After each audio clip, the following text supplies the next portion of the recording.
Welcome to The Explainer.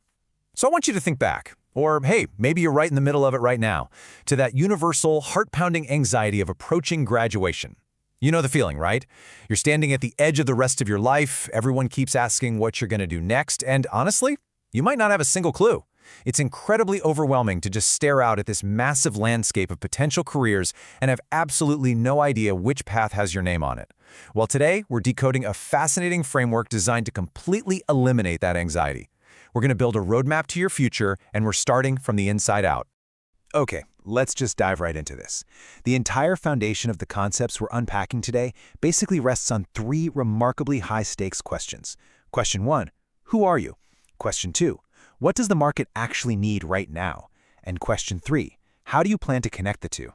If you can nail down the answers to these three questions, you literally unlock a career that isn't just profitable, but deeply, truly fulfilling. So, here's our roadmap for today. We're going to hit the big career question, build your self-identity map, explore the future of work, define the career equation, take a look at a mini case study called Sophia's Choice, and finally, wrap up with your exact next steps. Let's get to it.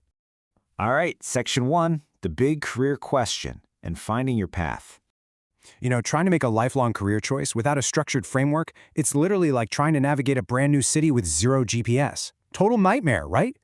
It's so natural to feel completely paralyzed by the sheer volume of choices out there, especially when the stakes feel so incredibly high. But before we even start building our map, I really want to highlight this golden rule. No wrong answer, only reasons to explore. This is the ultimate rule of psychological safety. Career exploration isn't about immediate perfection, it's just a process of discovery. You are totally allowed to test ideas, change your mind, and just follow your curiosity. Give yourself the permission to explore. Moving right along to Section 2, your self-identity map and looking inward. Because think about it, you literally can't figure out where you're going if you don't even know where you're starting from. This framework defines self-identity as understanding the unique elements that make us, well, us. So let me ask you directly, what do you think makes you unique? Is it that thing you love doing on a lazy Sunday afternoon? Is it some subject you just effortlessly breeze through? The framework argues that your identity isn't just one single thing, it's a whole combination of distinct elements. To actually build your self-identity map, you've got to look through 4 specific lenses. First up, your interests. Like, what do you actually enjoy doing or want to learn more about? Second, your strengths. What are you just naturally good at or pick up super fast? Third, your talents. What are your special gifts? And no, binge watching an entire Netflix series in one weekend definitely doesn't count, unless you're aiming to be a professional critic. And finally, your core values. What principles do you deeply respect and want to uphold in society? The framework brilliantly illustrates how these 4 lenses, interests, strengths, talents, and core values, are basically non-negotiable prerequisites. You absolutely have to look through all 4 of them comprehensively before you even begin to choose a career pathway. If you skip this step, you're basically risking building a whole career on a foundation that doesn't actually align with who you are. Okay, Section 3, the future of work. Now we're looking outward. So here comes the reality check. We've got your highly personal, carefully crafted inside world. Your traits, your values, your whole self-identity. But that has to survive out there in the highly demanding outside world. And let's be honest, the outside world doesn't really care about your hobbies unless they solve a real problem or fill a market need. We have to bridge this gap between your personal identity and massive technological trends. And man, the trends out there are shifting so fast. The data urgently highlights the forces dictating the future of work. Industry 4.0, artificial intelligence, the STEM fields, and the broader digital economy. The stark message here is that certain traditional jobs are simply going to disappear. Poof. But careers in these rapidly expanding, tech-driven sectors, they are going to absolutely boom. You've got to skate to where the market is going, not just where it's been.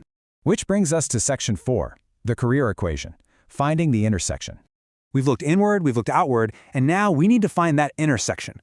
The absolute sweet spot for a future-proof, totally fulfilling career lies right smack in the middle of your personal traits and the market's unyielding demands. So, the crucial point is the seemingly simple yet incredibly powerful equation. Personal plus practical equals your career choice. Your self-identity map provides the personal, and your awareness of market trends provides the practical. If you only have the personal, well, you've got a really fun hobby. If you only have the practical, you've got a job you might frankly end up hating. You need both to make a true career choice. A rock-solid career choice just has to marry the internal and the external. Personal traits, those interests, strengths, and values we talked about, added to market realities like STEM and the digital economy, lead directly to a truly actionable career plan. So how do we actually pull this off? Here is a clear 3-step procedure. Step 1. Draft your self-identity map using those 4 lenses. Step 2. Look at the market and identify 3 distinct skills required for a future-proofed industry. Step 3. Match them together. You are actively hunting for that magic overlap, where what you are naturally good at perfectly meets what the world is actually willing to pay for. All right, let's see this in action. Section 5, our mini case study, Sophia's Choice.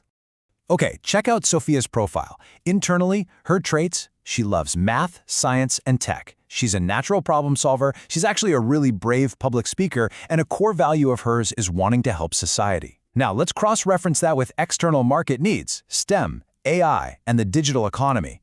Wow, okay, we are seeing the foundations of a really strong match here.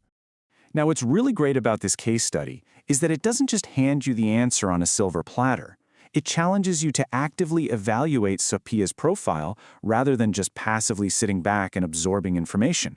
It forces you to actually apply that career equation in real time. So, I'm going to throw this back over to you. Looking at Sophia's genuine love for tech, her bravery in public speaking, her desire to do social good, and the incredibly booming AI market, what career fits her?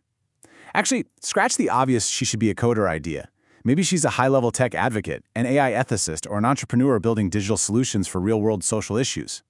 By matching her unique inner map with the outside market, the possibilities suddenly become laser-focused and really exciting. Finally, Section 6, your next steps and taking action. We've covered a lot of theory in this explainer, but the core takeaways are honestly pretty simple yet profound. Knowing yourself through a self-identity map? Absolutely crucial. Understanding the market awareness, like the massive rise of AI and digital economies? Completely non-negotiable. And combining these 2 pillars is what actually creates your definitive action plan.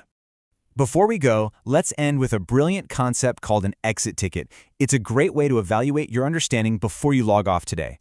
Ask yourself 3 highly reflective questions. 1. What did you actually learn about yourself today? 2. Based on where the market is going, what specific future skill will you commit to learning? And 3. What is the very next action you are going to take to make this happen? And honestly, that is exactly how I want to leave you today. You've got the framework, you understand those 4 lenses, and you know the equation. So, what is your immediate next action? Seriously, don't wait for graduation to figure this stuff out, because the future of work, yeah, it's definitely not waiting around for you. Grab a piece of paper, draft your self-identity map today, and start engineering a future that is distinctly, practically yours.